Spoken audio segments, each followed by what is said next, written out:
आपका स्वागत है। सर मैं एक मुद्दा लेके आ रही हूँ इसी 200 करोड़ का देश कर लो है ना।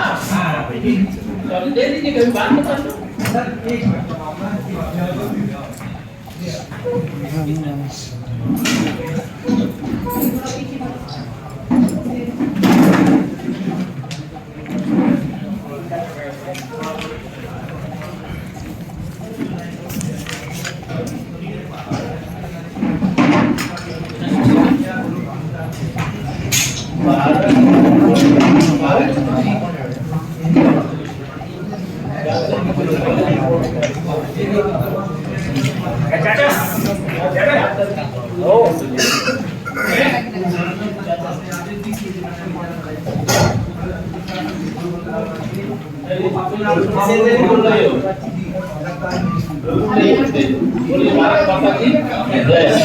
आप सभी पंद्रह मित्रों का स्वागत करते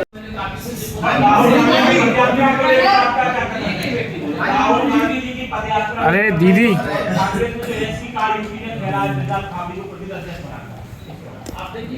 पीछे कर लो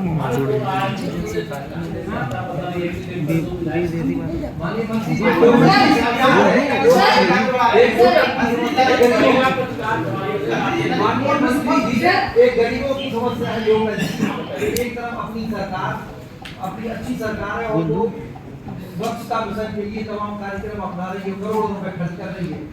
श्रीमान जी ललितपुर में 8 महीने से जो स्वीपर है नगर पालिका के उनका जो संविदा है उनका बेचारों का वेतन नहीं मिला, उनकी दिवाली नहीं बनाई गई। क्या समस्या है श्रीमान आपके सामने निर्देशित कर रहा हूं जी। उनके वेतन को जो संविदा के अंतर्गत जो उनको मान दे दिया जाता है जी।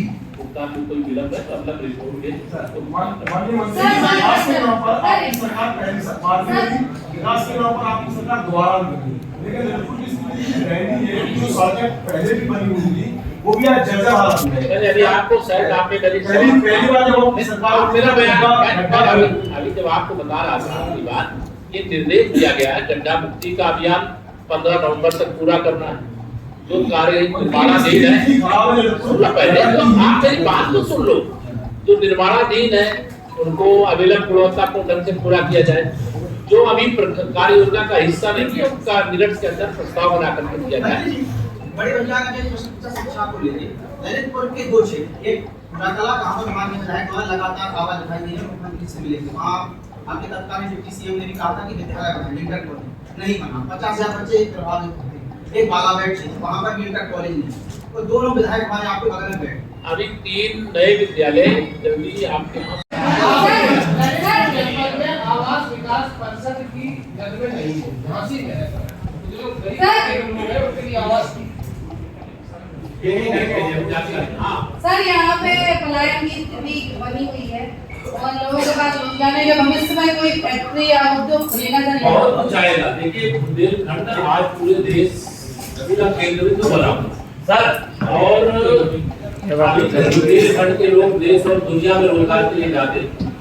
आप कुछ वर्षों के अंदर देखेंगे पूरे दुनिया और देश भर के लोग जो है देश भर के लोग बुंदेलखंड और ललितपुर क्षेत्र में रोजगार पाएंगे।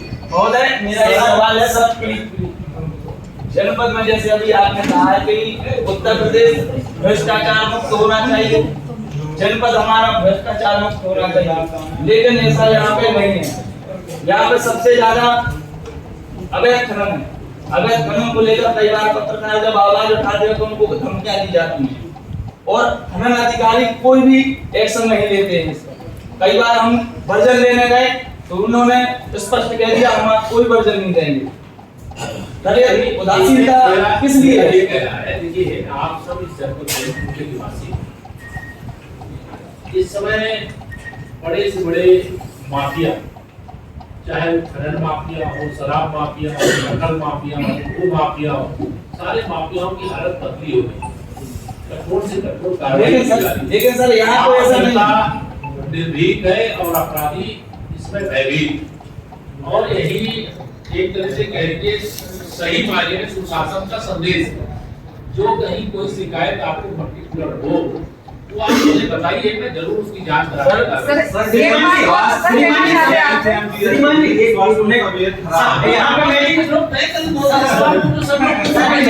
आपने अभी जो मेडिकल कॉलेज की बात रही, बहुत अच्छी परियोजना चल रही है, लेकिन वहाँ पे क्या हुआ, भोजन की भूमि पर पट्टे कर दिए गए गैर कानूनी तरीके से। आज की तारीख में कुछ भूमाफिया लोग को खरीद के बैठक में जो मैं सरकार की समीक्षा बैठक में कहा है, भूमाफिया को छोड़ेंगे नहीं, लेकिन गरीब को छेड़ेंगे नहीं। लेकिन आवारा गौवंशों से मुक्ति दिलाने के लिए प्रदेश सरकार ने गौशाला संचालित की है, जिससे आवारा गौवंशों से मुक्ति मिले। लेकिन आज की स्थिति ऐसी है कि शहर की सड़कों से लेकर कस्बों और गांव की सड़कों तक आवारा गौवंश घूम रही है।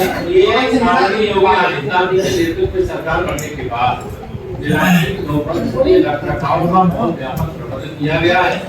लेकिन लोग पहले गौवंश का पालन पोषण करते थे, रक्षण करते थे, अब दूध तो करके खाना चाहते, घी खाना चाहते, लेकिन उनको छोड़ देते। लेकिन हमारी सरकार ने संकल्प है खंजर भी नहीं चलने देंगे और उनके रखरखाव का प्रबंध भी काफी कुछ किए हैं। काफी गौवंश ऐसे गोआश्रय स्थल पे है और जो नहीं है उनको भी धीरे धीरे करके गोआश्रय स्थल पे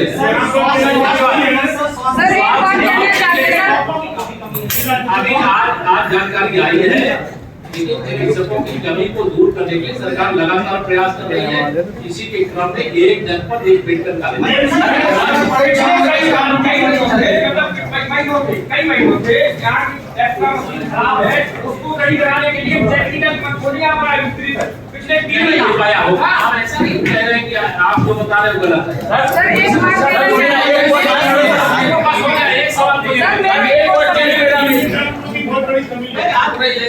एक और चीज समझ जाइएगा सर, जनपद में हमारे नगर पालिका में अतिक्रमण बहुत ज्यादा है। आप अभी मसौदा दे रही है, अभी आपको काम छोड़ेंगे नहीं, गरीब को छेड़ेंगे।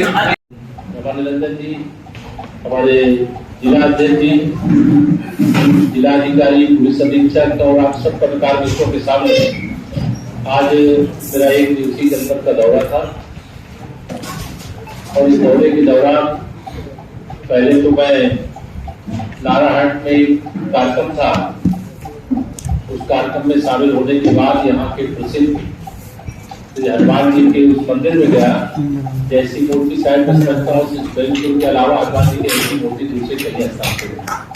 बहुत मजा आनंद हुआ और परिवार के दिन और हनुमान जी के दर्शन का सौभाग्य प्राप्त।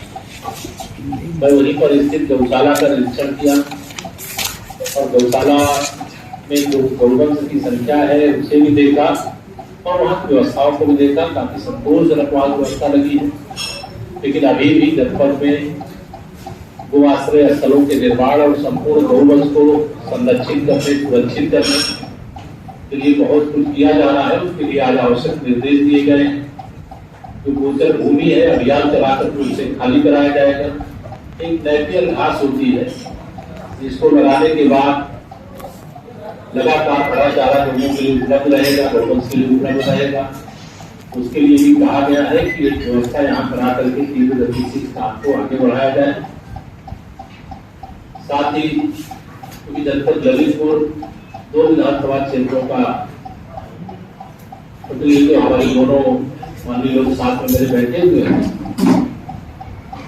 और यह जिला बहुत संभावना वाला जिला, इसे प्रदेश का नंबर 1 जिला बनाया जा सकता है। मैंने जिले के समस्त अधिकारियों का आह्वान किया है कि जिले को नंबर 1 जिला बनाने के लिए अपने अपने विभाग के माध्यम से जो अच्छा कर रहे हैं और अच्छा करने का प्रयास करें, जो सुस्त थे वो और तेजी लाने का काम करें। इससे जनपद की एक जो जनता है उसके जीवन में जो खुशहाली लाने का सरकार का संकल्प है उसे हम पूरा कर सके। आज मैं इस पर भी कुछ अधिकारी अनुपस्थित थे, तो जो अधिकारी अनुपस्थित थे उनका 1 दिन का वेतन काट देने का निर्देश दिया गया है।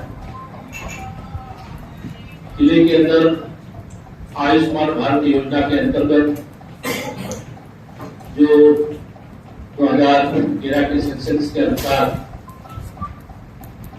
आयुष्मान भारत योजना का गोल्डन कार्ड पाने के पात्र है, 5 लाख रुपए तक की लाभ पाने के अधिकारी हैं।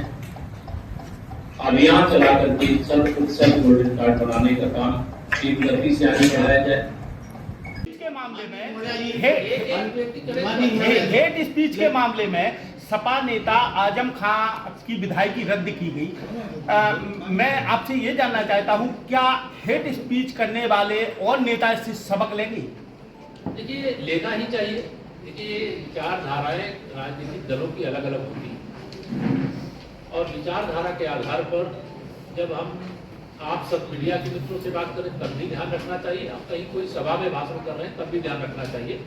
हमें विचारधारा हमारी किसी से नहीं मिलती है तो उसके विरोध में बोलने के लिए और सारे विषय होते हैं, लेकिन कहीं कोई शब्दों का प्रयोग करना, किसी का अपमान करने का प्रयास करना और फिर उसकी शिकायत अगर होती है तो माननीय न्यायालय ने उसकी सुनवाई की, उस पर सजा हुई और मैं तो यही अपेक्षा करता हूँ कि इस सजा के बाद हर उस राजनीतिक नेता को एक तरह से संदेश है कि इस प्रकार की कोई भाषा का प्रयोग कभी भी नहीं करना चाहिए जो किसी को पीड़ित करने वाली हो या कोई समाज में बैलेंस पैदा करने वाली। सर, एक सवाल और है। अखिलेश यादव जी ने चुनाव में जो है चुनाव आयोग पर आरोप लगाए कि जो है हर विधानसभा क्षेत्र से 20,000 उनके मुस्लिम और जो है यादव मतदाता काटे गए। चुनाव आयोग एक संवैधानिक संस्था है।